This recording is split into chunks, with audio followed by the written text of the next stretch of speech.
Umiinom ka ba ng vitamins araw-araw? Baka sinasayang mo lang ang pera mo. Hindi lahat ng vitamins ay kailangan ng katawan mo araw-araw. Beware guys. Isang vitamins ngayon na sobrang viral sa TikTok. Ang dami naghahanap sa amin. Pero anong totoo? Minsan mas nauuna ang hype kaysa sa supply. Kaya mag-iingat kayo sa binibili niyo sa online. Biruin niyo, 4 months namin in-order ng paulit-ulit. Wala pa rin stocks. Kaya nagtataka mismo ang company bakit nag-i-promote sa TikTok ng paulit-ulit at nag-viral pa pero wala silang stocks. Hindi ako nananakot, nagpapaalala.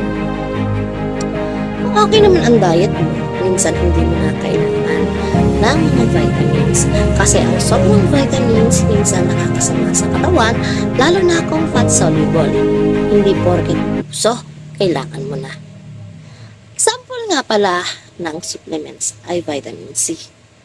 Okay ito, pero hindi ito instant magic. So anong dapat? Kumain tayo ng balanced diet. Ang vitamins, supplement lang, hindi pang replacement. Siyempre, kailangan natin bumili sa trusted sources. Magtanong muna bago uminom.